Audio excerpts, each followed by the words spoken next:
Hello दोस्तों। तो पिछले वीडियो में हम लोगों ने जीपी पढ़ा था, ठीक है। तो जीपी के बेसिक फॉर्मूले और उसके जो बेसिक टर्म्स हैं उसके बारे में हम लोग ने पढ़ा था, ठीक है। तो उसी के बेसिस पे हम लोग आज क्वेश्चन करते हैं। तो सारे के सारे बेसिक क्वेश्चन हैं क्योंकि हम लोगों ने सबसे पहले एनसीईआरटी को लिया है, ठीक है। तो एनसीईआरटी के जितने भी प्रॉब्लम है हम लोग एक एक करके सबको सीखेंगे, ठीक है, धीरे धीरे करके। तो यहाँ पहला क्वेश्चन था एक्सरसाइज 9.3 का। क्वेश्चन ये है कि find the 20th and n term of the GP. और जीपी है हमारा 5/2, 5/4, 5/8 डॉट डॉट डॉट ऐसे करके हमारी एक जीपी है, ठीक है। तो उसका सबसे पहले हमें 20 टर्म निकालना है, ठीक है, 20वां टर्म, ठीक है। तो 20वां टर्म निकालना है तो उसके लिए सीरीज हम लोग लिख लिए। तो सबसे पहले क्या करना है, क्वेश्चन करने से पहले हम लोगों को दो काम करना है। सबसे पहले क्या करना है, डाटा एक्सट्रैक्ट करना है, मतलब जो भी गिवन डाटा है सबसे पहले उसको हम लोग को छाप लेना है, ठीक है। तो गिवन डाटा यहाँ क्या क्या था, सबसे पहले तो हमें यहाँ से मिल जाएगा, सबसे पहले मिल जाएगा हमें ये रहा फर्स्ट टर्म, ठीक है। फर्स्ट टर्म मिल जाएगा सबसे पहले। तो फर्स्ट टर्म हम लोगों ने ले लिया, ठीक है। उसके बाद हम लोग क्या करेंगे कि कॉमन रेशियो निकाल लेते हैं, ठीक है। इस जीपी का कॉमन रेशियो कैसे निकालेंगे कि सेकेंड टर्म, ठीक है, second term divide by first term, second term divide by first term करेंगे, यहाँ से हमारा निकल जाएगा। तो कॉमन रेशियो आया कितना, 1/2। कॉमन रेशियो 1/2 आ गया। अब हम इसको हम लोग रख लेते हैं, ठीक है। तो ये था, हम लोग वहाँ से डाटा एक्सट्रैक्ट कर लिए, ठीक है। उसके बाद हम लोग अप्रोच देखना है, मतलब बम यही फोड़ना है अपने को। अप्रोच क्या है, अपने के क्वेश्चन से ये अप्रोच मिल रहा है, 20 टर्म पूछा है। तो सबसे पहले हम लोग जाएंगे in terms of GP. N term of GP क्या होता है, a n is equal to a r to the power n-1, ठीक है। तो ये रहा अपना फार्मूला। अब यहाँ से हमें सारी की सारी वैल्यू ऊपर से लेना है और इसमें पुट कर देना है। एन की वैल्यू क्या है 20, एन की वैल्यू 20 यहाँ हमें दिया है, ठीक है। एन की वैल्यू 20 पुट कर देते हैं, A20 जो कि हमें पूछ रहा है, ठीक है। ए की वैल्यू क्या है 5/2, इधर से ए की वैल्यू 5/2 है, ठीक। और आगे क्या करेंगे, आर की वैल्यू 1/2 यहाँ से हम लोग निकाल चुके हैं ऑलरेडी, ठीक है। तो अब क्या करें, सारी की सारी वैल्यू पुट कर दिए। बेसिक सा कैलकुलेशन 5/2 इंटू 1/2 की पावर 19। तो हम 1/2 को उसको और इसी मल्टीप्लाई करा देते हैं। तो मल्टीप्लाई में पावर ऐड हो जाता है, तो 1/2 यहाँ से भी 1/2, तो 19 + 1, तो 5 इंटू 1/2 की पावर 20। ये रहा हमारा फर्स्ट क्वेश्चन, ठीक है। कोई प्रॉब्लम एकदम से नहीं होनी चाहिए, बिल्कुल। यहाँ पे हम लोगों को बस दो ही काम करना है। देखो, क्वेश्चन बनाना बिल्कुल आसान होता है, मेन काम क्या होता है, टफ काम इसका होता है कि क्वेश्चन से सबसे पहले डाटा को एक्सट्रैक्ट करना, ठीक है। क्वेश्चन से डाटा को एक्सट्रैक्ट करना पहला काम, ठीक है। और दूसरा काम क्या है कि हम अप्रोच, कौन सा फॉर्मूला अप्लाई करें, ठीक है, वो काम, ठीक। तो हम लोग नेक्स्ट क्वेश्चन डिस्कस करते हैं अब इसके बाद। देखिए, next question, second number question जो है हमारा, वो है find the 12th term of a GP whose 8th term is 192 and the common ratio is 2, ठीक है। तो सबसे पहला काम क्या, दो चीज़ हमें अपने दिमाग में बांध लेनी है, ठीक है। पहला काम डाटा को इकट्ठा करना जो क्वेश्चन से, दूसरा काम बम फोड़ना, मतलब हम अप्रोच क्या कर रहे हैं, ठीक है, क्वेश्चन से किस साइड में हम जा रहे हैं, ठीक है। तो यहाँ से हमने सबसे पहले क्या कर लिया कि डाटा सारा एक्सट्रैक्ट कर लिया। क्वेश्चन में है हमारा एन कितना है, एन 12, ठीक है। फाइंड द, जो हमारा गिवन है, मतलब हमें 12 टर्म का निकालना है, ठीक है, ठीक। उसके बाद A12 पूछ रखा है, A8 कितना दिया, A8 दिया है 192, ठीक। और कॉमन रेशियो दे दिया है, कॉमन रेशियो दिया कितना 2, ठीक है। ये चीज़ कॉमन रेशियो में 2 दे रखा है, ठीक है। तो अब हम लोग सबसे पहले, क्योंकि अभी हमें 12वां पद मतलब 12th टर्म पूछा है, तो सबसे पहले जनरल फार्मूला लिख देते हैं हम लोग। यही है अप्रोच, यही आपको करना है सबसे पहले। तो अप्रोच यही था, तो हम लोगों ने जनरल टर्म लिख दिया। A n equal to a r to the power n minus one. ठीक, तो एन इक्वल टू हमें रिक्वायरमेंट किसकी है, 8 की। ठीक, क्यों, क्योंकि अब देखो ये चीज़ हमें 8 का गिवन है। ठीक है, ये देखिए ये चीज़ हमें गिवन है ऑलरेडी। ठीक, तो हम लोग सबसे पहले यहाँ से इस जो वैल्यू गिवन है इसकी हेल्प से हम लोग आगे का डाटा निकालते हैं। ठीक है, तो एन की वैल्यू 8 पुट कर दिया और ए की वैल्यू नहीं पता थी तो एक छोड़ दिया, आर की वैल्यू पता थी पुट किया, यहाँ पे आर की वैल्यू पुट किया। उसके बाद क्या किया कि थोड़ा सा बेसिक कैलकुलेशन है, यहाँ सॉल्व किया, ऑपरेट किया, तो ए की वैल्यू हमें मिल के आ गई। ए की वैल्यू क्या आई हमारे पास, 3/2। ठीक, ए की वैल्यू 3/2 आ गई। ठीक है, उसके बाद हमें अब क्या चाहिए, क्वेश्चन क्या पूछ रखा है, क्वेश्चन पूछ रखा है कि हमें A12 की वैल्यू चाहिए। तो अब हम इसी जनरल इक्वेशन में n इक्वल टू 12 पुट करते हैं। n इक्वल टू 12 पुट करेंगे, जब n इक्वल टू 12 जब पुट करेंगे तो यहाँ पे हमारा क्या हो जाएगा, A12 equal to a r to the power 12 minus 1। ठीक, तो A12 इक्वल टू 3/2, आर की वैल्यू 2 है, एन की वैल्यू 12 माइनस 1 11 आ चुका है, और 2 से 2 कट गया, एक पावर 10 बचा, तो 3 इंटू 2 की पावर 10, इसको मल्टीप्लाई कर लेंगे तो 3070, ये हमारा आंसर हो गया। ठीक है, ओके, तो नेक्स्ट क्वेश्चन हम लोग देखते हैं। तो इस क्वेश्चन को हम लोग पहले ध्यान से पढ़ते हैं कि डाटा दिया क्या है और हमसे पूछना क्या चाह रहा है। ठीक है, तो वो चीज़ पहले देखते हैं सबसे पहले। ठीक, तो है क्या कि the 5th term, 8th term and 11th term of a GP are P, Q, R, S respectively, so that Q is square equal to P into S। ये हमें प्रूफ करना है। तो बेसिकली हमें क्या दिया है, 5वां टर्म P दिया है। ठीक है, 8वां टर्म Q दिया है। ठीक है, 11th टर्म S दिया है। ठीक, ये हमें डाटा गिवन है। ठीक है, तो हमसे पूछ क्या रहा है कि ये हमें प्रूव करना है q square equal to p into s. ठीक, अब देखिए हमने डाटा ये तो लिख लिया। ठीक है, अब अप्रोच देखिए, पूरा का पूरा ध्यान दीजिए कि हमें सिर्फ इनमें टर्म की ही बात की गई है क्वेश्चन में। तो हम जो हमारे दिमाग में पहला आइडिया आना चाहिए वो इनवे टर्म, जनरल टर्म का फॉर्मूला आना चाहिए। ठीक है, तो हम एनवा टर्म लिख लिए हैं। एनवा टर्म क्या होता है जीपी का, a r to the power n minus 1। ये हमारा अप्रोच हो चुका है। ठीक है, तो क्वेश्चन करने में सबसे पहले अप्रोच हम लोग देखेंगे। अप्रोच अगर आपको पता चल गया ना तो क्वेश्चन ऑटोमेटिक आप सॉल्व कर ले जाएंगे, बस बेसिक कैलकुलेशन ना मिस्टेक करें तो।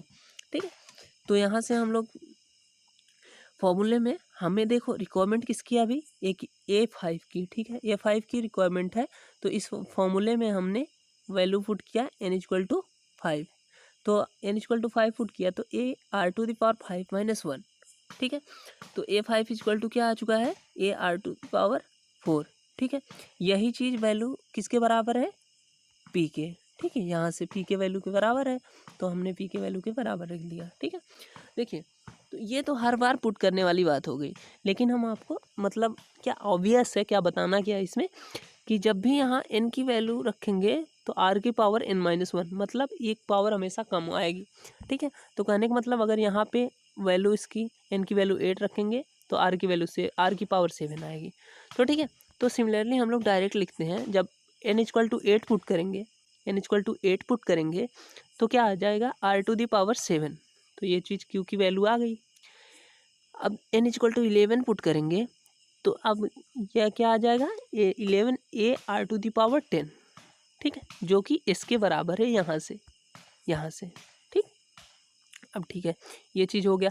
अब क्वेश्चन के हिसाब से क्वेश्चन क्या बोल रहा है, क्वेश्चन बोल रहा है कि q square is equals to p into s, इस चीज़ को प्रूव कर रहा है। ठीक है, तो हम क्या किए कि ऊपर से जो इक्वेशन 1, 2 एंड 3 की वैल्यू है ला के इसमें पुट कर दिए। ठीक है, तो क्यू की वैल्यू हम लोगों ने निकाली है a r to the power 7, यहाँ पुट कर दिया, उसका होल स्क्वायर कर दिया यहाँ से। ठीक है, उसका होल स्क्वायर कर दिया, फिर इक्वल टू पी की वैल्यू क्या थी हमारे पास, a r to the power 4, यहाँ पुट कर दिया। ठीक है, इस जगह पुट कर दिया a r to the power 4, और एस की जो वैल्यू थी, एस की वैल्यू थी a r to the power 10, यहाँ पुट कर दिया।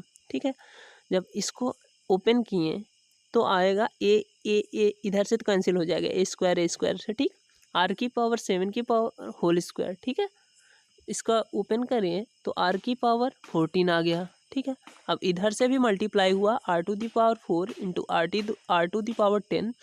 तो मल्टीप्लाई में बेसिक हमारा अगर बेस सेम है तो पावर ऐड हो जाता है। तो r to the power 14 is equal to r to the power 14 हमारा इक्वेशन, वो क्वेश्चन के अकॉर्डिंग हम प्रूव कर दिए जो हमें चाहिए था, ठीक है।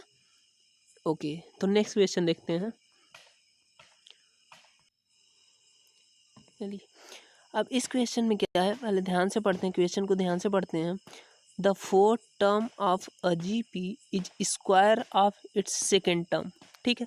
पहले इस डाटा को हम यहाँ लिख लेते हैं।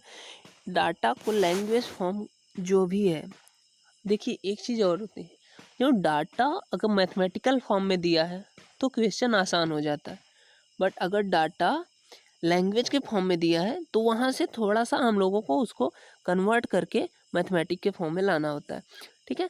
तो यहाँ इस पूरे लाइन को हम लोग कन्वर्ट कर दिए मैथमेटिक के फॉर्म में। कैसे कन्वर्ट हुआ कि four term of GP is equal to its second term का स्क्वायर, ठीक है। सेकेंड टर्म का a2 का स्क्वायर के बराबर है। तो a4 is equal to a square a2 का स्क्वायर, ठीक। क्लियर इतना, ठीक है। अब नेक्स्ट काम आगे पढ़ते हैं question. And the first term of GP is -3। तो यहाँ हम लिख लिए फर्स्ट टर्म जीपी का -3, ठीक है। अब क्या बोल रहा है कि डिटरमाइन क्या करना है अपने को, डिटरमाइन इट्स सेवेंथ टर्म, ठीक है। सातवां टर्म डिटरमाइन करना है अपने को, ठीक है। तो सबसे पहले जो चीज़ गिवन है क्वेश्चन में उसकी हेल्प से हम लोग आगे का डाटा निकालते हैं। क्योंकि अभी देखिए, अभी 7 टर्म निकालने के लिए हमें फर्स्ट टर्म चाहिए जो कि पता है, ठीक है। सेकंड चीज़ क्या चाहिए, हमें आर चाहिए, कॉमन रेशियो, वो नहीं पता है। तो उसके लिए ये इन्फॉर्मेशन इनफ है, ठीक है, ये वाली इन्फॉर्मेशन, ठीक है। तो इस वाली इन्फॉर्मेशन से आगे हम लोग डाटा कैलकुलेट करते हैं। देखिए, तो करना क्या है, ये जो एक ही चौथा टर्म है, मतलब फोर्थ टर्म है, उसको लिख सकते हैं AR⁴, ठीक, AR⁴ लिख सकते हैं। और जो दूसरा टर्म है उसको AR लिख सकते हैं, ठीक है। फिर वहाँ पे वैल्यू पुट किए तो इधर आ गया AR का होल स्क्वायर, ठीक। इतना क्लियर। अब दोनों साइड ऑपरेट किए फंक्शन को ऑपरेट करने के बाद ए से कट गया और R³ R² से कट गया, तो बचा क्या, R = A, ठीक है।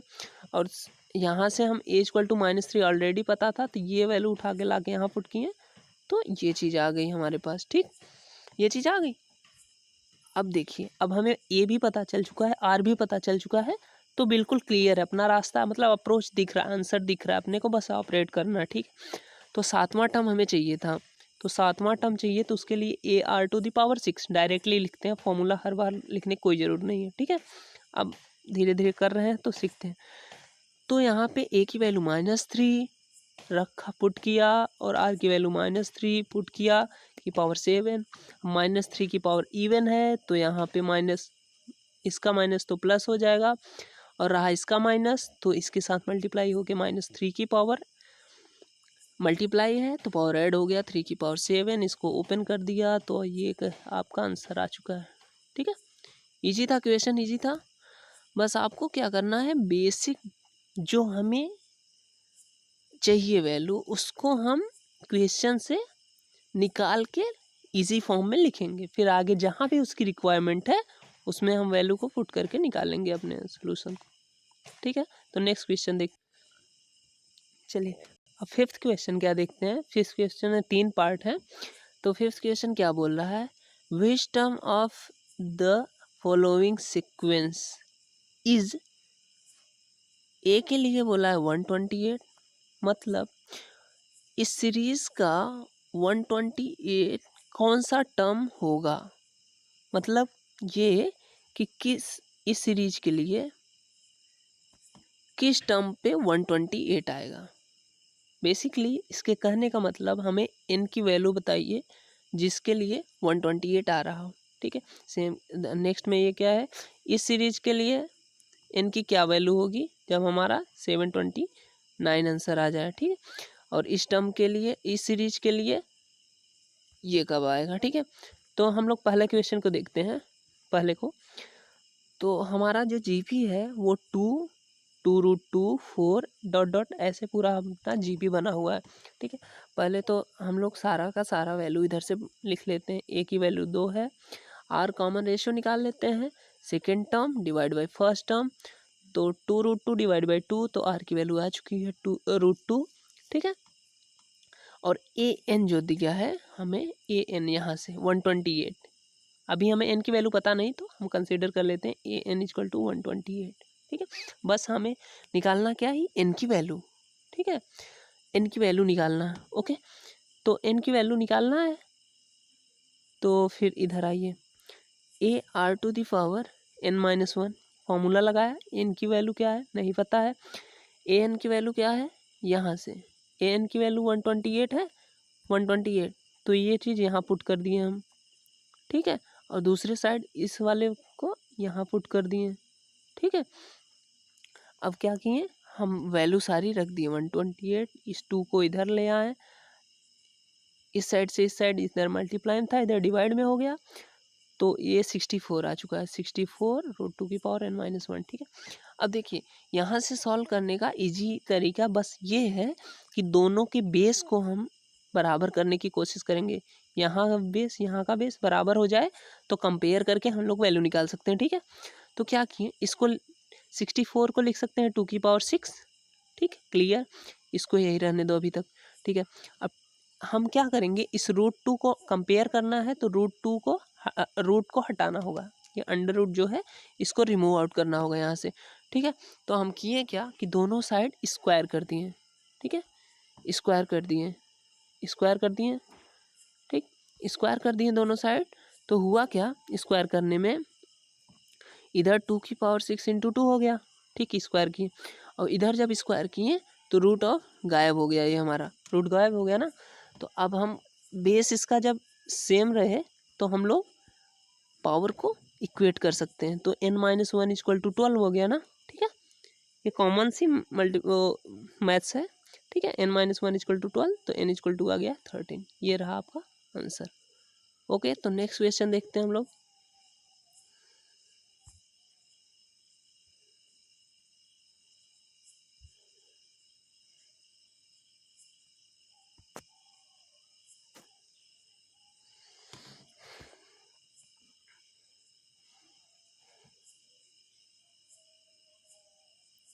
तो नेक्स्ट क्वेश्चन क्या है कि नेक्स्ट क्वेश्चन है हमारा, for what value of x the number of -2/7 x -7/2 are in GP, ठीक है। x की किस वैल्यू के लिए ये अपना ये तीनों वैल्यू जीपी में होंगे, ठीक है। तो उसमें क्या करना है, बेसिक सा अपना कॉन्सेप्ट लगाना है, क्या, कॉमन रेशियो। कॉमन रेशियो हर टर्म के लिए सेम ही आता है, चाहे जिस टर्म से निकालिए, ठीक है। तो हमने क्या किया, यहाँ से second term divide by first term यहाँ लिख दिया, x डिवाइड बाई -2/7, ठीक है। फिर क्या किया, third term divide by second term, तो यहाँ लिख दिया -7/2x, ठीक है। इसको सॉल्व किया, तो सॉल्व करने के बाद हमारा x² इक्वल टू 1, तो x की दो वैल्यू आई +-1, x की प्लस वैल्यू लेंगे तब भी जीपी में बनेगा, माइनस वैल्यू लेंगे तब भी जीपी बनेगा, ठीक है। तो नेक्स्ट क्वेश्चन देखते हैं। नेक्स्ट क्वेश्चन में क्या है कि अपना एक जीपी दे दिया है, ठीक है। जीपी क्या है, 0.15, 0.015, 0.0015 20 टर्म तक, ठीक है। तो हमें फाइंड आउट क्या करना था, फाइंड आउट करना था कि find the sum of GP up to 20 term, ठीक है। इसका सम फाइंड आउट करना था, ठीक। तो यहाँ से हम लोगों ने सबसे पहले ए की वैल्यू लिखी, एन की वैल्यू लिख दी, आर की वैल्यू कॉमन रेशियो निकालना था, second term divide by first term किया हम लोगों ने, तो हमारा आर की वैल्यू आ गया 1/10, ठीक। आर की वैल्यू 1/10 आया, क्योंकि 0.015 डिवाइड बाई 0.5, तो इसको कैंसिल आउट करेंगे तो 1/10 आ गया, ठीक है। अब हमें पता है कि एन टर्म ऑफ जीपी के सम का फॉर्मूला क्या होता है, SN equal to A r to the power n-1, ठीक है, या ये ऑपरेट करो या फिर लिख दो s n equal to a 1 minus r to the power n divide by r minus 1। दोनों फॉर्मूले से अपना आंसर आ जाएगा, कोई दिक्कत नहीं। ठीक, ऊपर से सारी वैल्यू हमने यहाँ से पुट करना स्टार्ट किया। ए की वैल्यू 0.15, आर की वैल्यू 1/10, ठीक है, और -1, आर की वैल्यू 1। इसको सॉल्व किया तो 0.15 1/10 की पावर 20 -1, और इसको नीचे वाले को थोड़े से सॉल्व करके इजी में लिख दिया यहाँ पे। ठीक है, फिर इसको ऊपर ले गया तो आ गया ये अपना आंसर। ठीक है, इसको और इजी में कर सकते हैं, यहाँ से क्या कर सकते हैं 3 से कैंसिल आउट कर सकते हैं इसको, तो आ जाएगा। ठीक है, ये इजी था, बिल्कुल इजी क्वेश्चन था। नेक्स्ट क्वेश्चन देखते हैं हम लोग।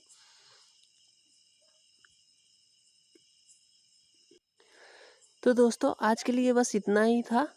अब नेक्स्ट वीडियो में हम लोग देखेंगे, आगे का क्वेश्चन देखेंगे। अब इतना प्रैक्टिस करिए आप लोग और चिल रहिए, मज़े करिए। नेक्स्ट वीडियो में हम आगे का क्वेश्चन सलूशन लेके आएंगे आपके साथ। ओके, थैंक यू हमारे साथ जुड़े रहने के लिए। Bye, take care.